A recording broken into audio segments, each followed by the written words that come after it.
สวัสดีสบายดีพี่น้องวันนี้มาหาดอกกระเจียวพี่น้องอยู่ป่าแคมป์หน้านี่แหละพี่น้องเอ้ยอยู่หน้าถมโคกมานี่เมืองพีนเชษฐม่วงนี่แหละพี่น้องหาดอกกระเจียวมาอยู่หน้าป่าไอ้เนาะกำลังหน้าเป็นกำลังปรับใหม่อยู่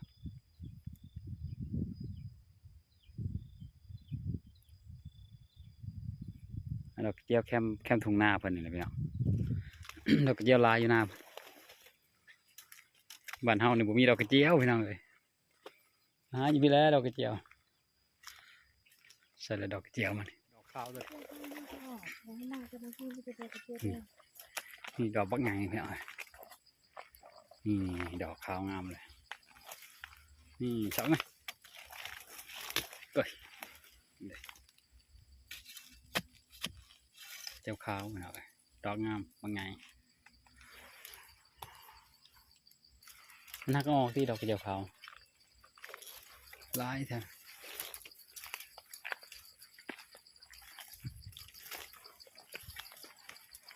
น้ำมันก็สิออกลายน้ำมันมันสุ่มเนาะนี่ดอกนี่ดอกนี้กำลังงามจุ่มๆเลยเดี๋ยวนี่น้อยๆมันใหญ่ไปเห็นป่ะ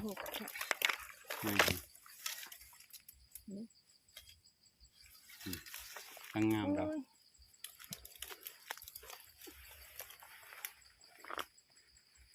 นี่ดอกนี้งามนี่ขาวๆเลยดอกขาวนี่ดอกนี้งามเลยไหม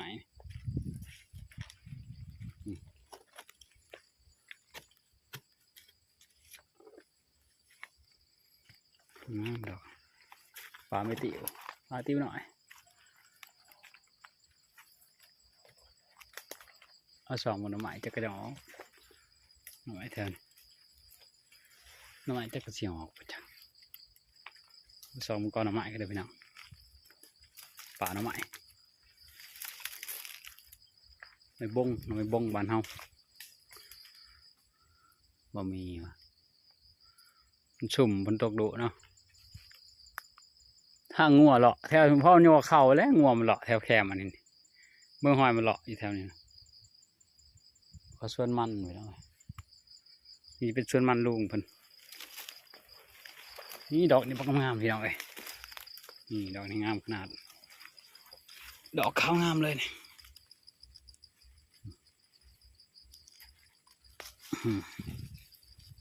พี่น้องเอ้ยดอกงามเลยกระเจียวขาวตัวที่มีแบบขาวกับแบบแดงพี่น้องดอกกระเจียวช่องแบบนี้สีแซ่บกว่าแบบแดงเนาะแบบแดงนะสิจะคิ้วๆจังหน่อยส่วนมากแต่ก่อนทางลาวนะเขากินแต่สีแบบนี้เนาะแต่สีแดงๆนะเขาไม่อยากกินกันมันคิ้วทุกวันนี้กินเบิร์ดทุกวันเลือกทุกแนวนี่เด็ดแบบนี้ดอกกระเจียวแดงแบบนี้นี่ดอกอันนี้บ่แซ่บทอดแบบนี้แซ่บกว่าเจียวขาวนี่เด็ดดอกกระเจียวแดงพี่น้องดอกกระเจียวแดงตัวนี้แดงขาวก็แบบนี้สิบ่อยากแซ่บทอดดอกขาวนี่แซ่บกว่าพี่น้องแต่สมมติคนกินเบิดนี่ได้ดอกขาวนี่มั้งคือต่ำแต่ว่าเอาได้บ่เพิ่งดึงเอาก่อนดึงเอาก็เด้อดึงได้บ่อยู่ต่ำพี่น้องเลยนี่ดอกอยู่ต่ำเพิ่นได้เสยพี่น้อง3 ดอกแล้ว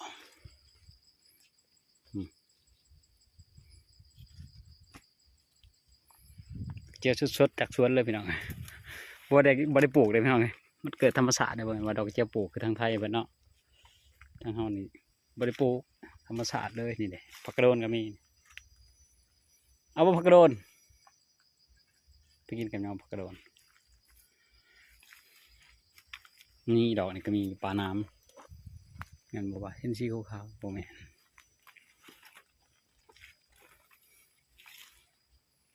กระเจียวเขียวงามทุมนี่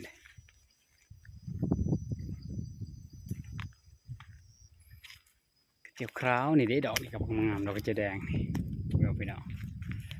งามกระเจียว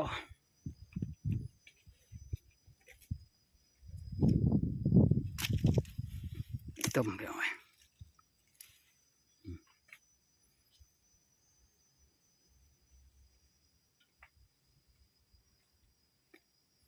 งามดอกกระเจียวแดงนี่งามขึ้นสูงแล้วดอกกระเจียวแดงโอ้ยนะงามแล้วก็เห็นดอกกระเจียวขาวแบบนี่เด็กพี่น้องกระเจียวขาวเอ้ยอันนี้ตั้งหนาเจ้าให้บ้านนี่ตัวหนาห้านดอกนะดอกนะนี่เด็กพี่น้องให้บ้านห้านชนนะมึงเอาดอกกระเจียวขาวได้นะแล้วมึงเอามาซับอันนี้ตัวนี้มันต่ำพุ่นต่ำพุ่นดึงไม่ได้นี่ดอกนี้มาซับ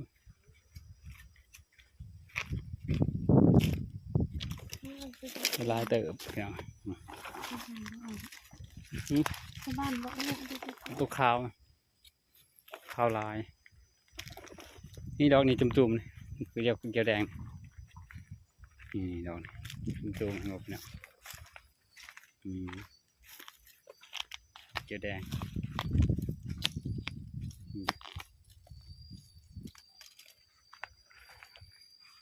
เพี้ยนขาวๆดอกเจียวตรงนั้นอยู่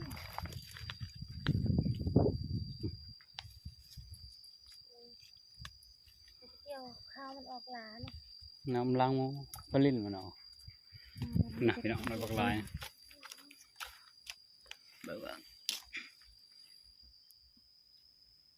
ที่แท่นนี้ลายขนาดดอกกระเจียวพี่น้องแต่มันแก่เลยดอกมันแก่เลยตัวนี้ก็มีดอกหนึ่งดอกมันจะแก่นี่เลยนี่ดอกน้อยๆนี่ดอกน้อยๆนี่พอดีเลยนี่ดอกละค่ำเลยนี่พี่ลายดอกตุ่มๆพี่น้องดอกน้อยมันนี่ดอกนี่ดอกนี้ก็งามนี่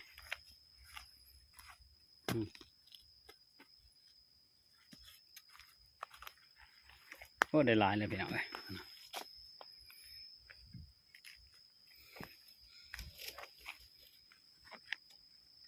นี่ดอกนี้เห็นปะนี่ดอกหน่อยนี่มันลายดอกหน่อย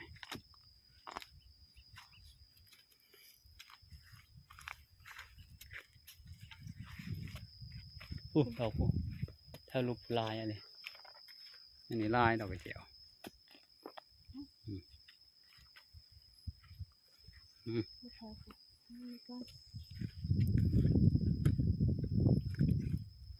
ลายดอกกระเจียวเนี่ย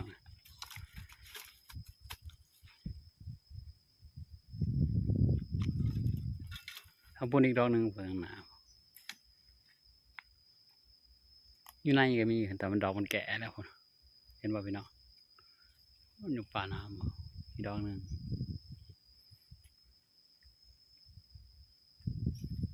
แต่พี่นอนนี่ลายนี่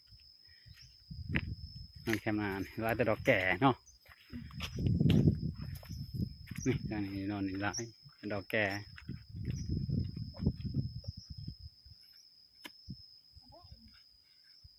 ได้ปะ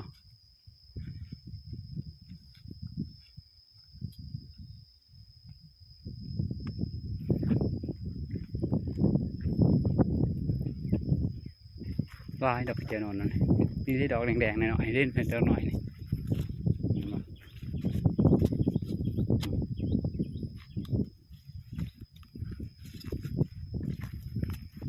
ป่าดอกกระเจียวนี่เนาะอันอยู่นอกสวนน่ะบ่ได้ดอกงัวกินหมดนี่มีสวนอยู่นี่สวนป่าไปสวนไหวเนาะสวนมันเพิ่นทอดห่วยไปแล้วพี่น้องเอ้ย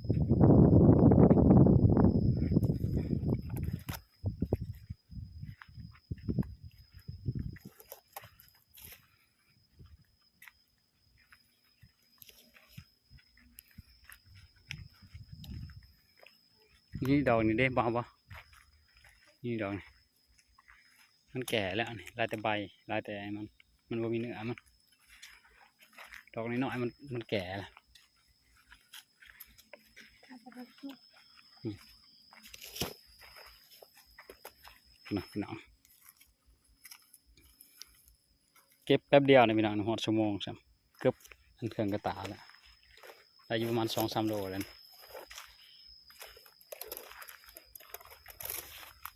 ซื้อกินนี่ก็หายหลายเติบแล้วพี่น้องเอ้ย100,000-200,000มันได้สำนี้เนาะแต่บ้านเฮานี่จะหายากเลย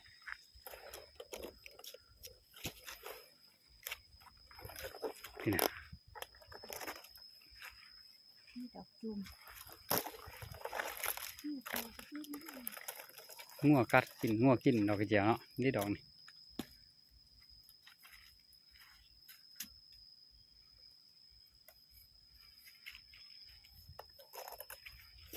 นี่โน่นนะก็มีเอาบ่ดอกบ่งามมันแก่ป่ะนี่มันจะดอกงามงาม มัดมันอยู่นี่ ตูมดอกละคำเลยกระป่นกบแสบเลยแล้วนี่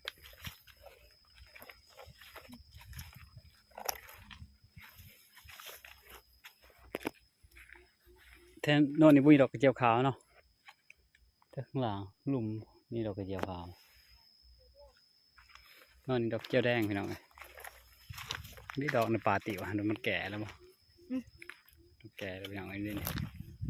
มันสูงหรือเปล่า2 ดอกมันนี่เด็กเห็นป่ะบนดอกนี่ก็งามอยู่ดอกนี่นี่มันป่าติ๋วพี่น้องป่าไม่ติ๋วหน่อย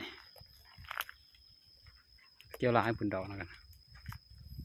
แดงๆพี่ดอกนี้กำลังงามเลยนี่เดี๋ยวพี่น้องข้าวดอกเจียวงามก่อนปลาน้ำพี่น้องยันเจ็บน้ำกูนั่นดอกนี้งามเดี๋ยวรถไทยเขาลุงมันปะ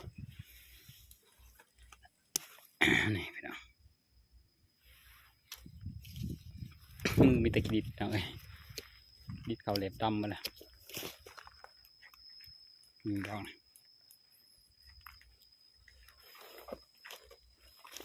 ซื้อเสียมาดวงเดียวพี่น้องโอ้ดอกนางงามมาเลยพ่อนะพูดทางหน้าจะไปนะบายเลยแห้งอยู่นางงามมันก็ลายดอก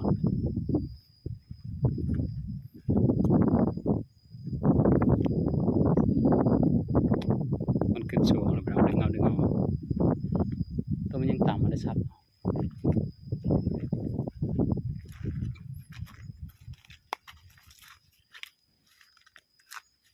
ผลงานเราก็ได้หลายเติบไปหน่อยเครื่องกระตาเก็บแป๊บเดียวไปหน่อยดอก จุ่ม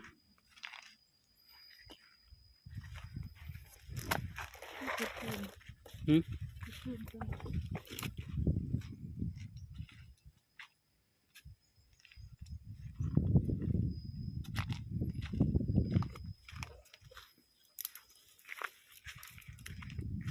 อ๋ออยู่พี่กันลายไปนะแดงหงอยู่แทนนี่แทนผลลายอยู่นะลงลุกอันนี้ลายโน่นนี่ก็ลายพี่น้อยโน่นนะโอ้เอาไปเจียวเศร้าหมดเลยพี่พาไปตลาดจ้ะ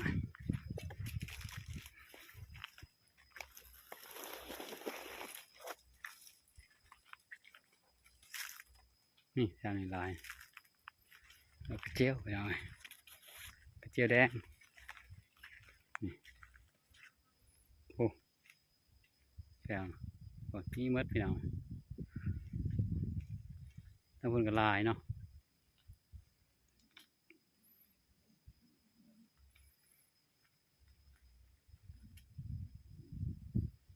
อยู่ป่าน้ำมันก็มีดอกหนึ่ง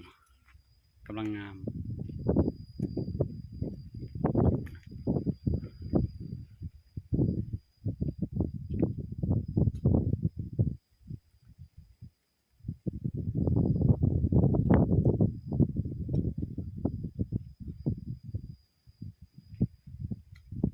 นายแมวมาสับเอาบืดโอ้ยเจ้าลายคักไปหน่อย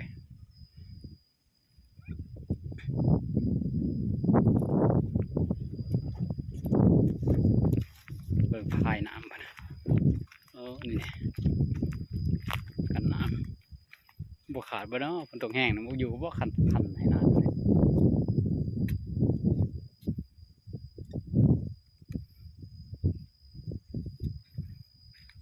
มาปรับได้ให้หนึ่งอยู่พี่น้องผมก็มีดอกกระเจียว เป็นออกเป็นเข้มนะก็คือแบบ โน้ผมอยู่คันมาผักนะผมโอ้แถวคันผมก็ลายดอกแถวแคมนะพี่แถวเครื่องก็มีดอกหนึ่ง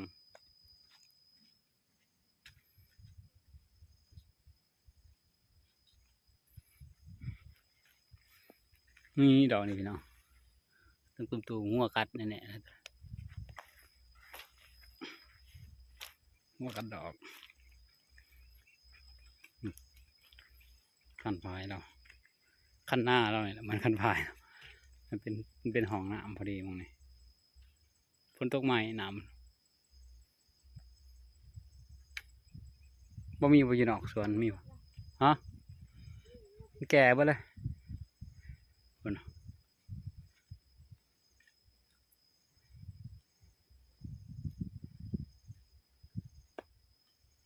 ให้นี่ก็ให้มันง่ายเติบแล้วนี่เนาะ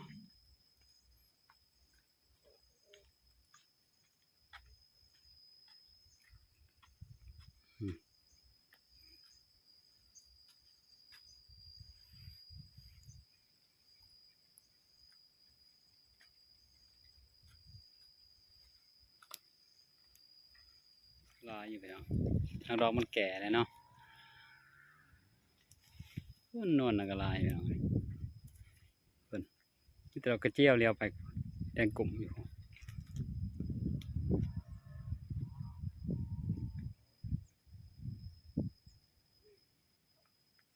ก็เลยลายเติบ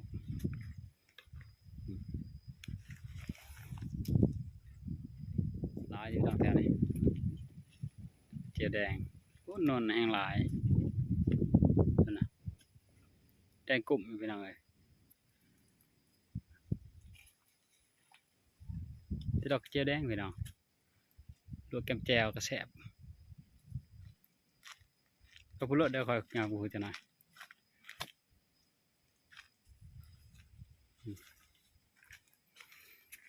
เต็มกระตาแล้วบ้านเอาเวลาดูเพียงเต็มกระตาก็พอตัวนี้งัวกัดเข่งหนึ่งไม่งัวเข่าเลย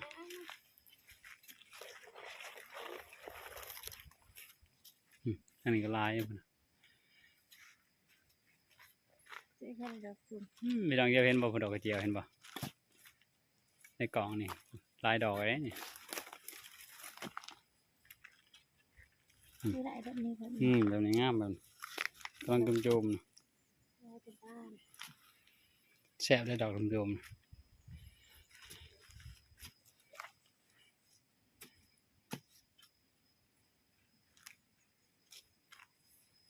พุ่นนอนลายขนาดแต่ดอกกระเจียวทั้งนั้นโอ้นอนน่ะก็มี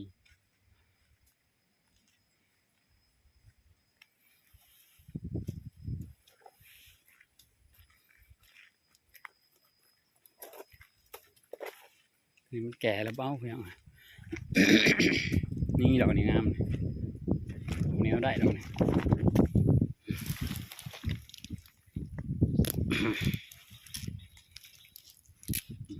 ให้ดอกละห้ามนะดอกไงคะ ยิงดอกหนึ่งบักง่ายนี่เนี่ยบักง่ายนะดอกเลยอ๋อมาคนละ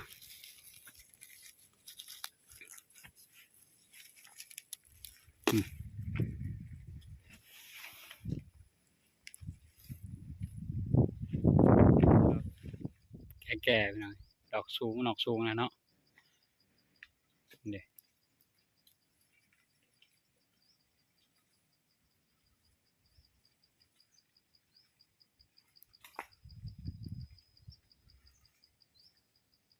ด็กแก่สลายดอกน้อยๆมันก็มีอยู่พี่น้อง ตอนนี้ก็ลายพี่น้องนะดึงเอาดอกน่ะแก่แล้วข้างหน้าลองลายนี่ดอกนี่กันเนาะพุ่นนะพวก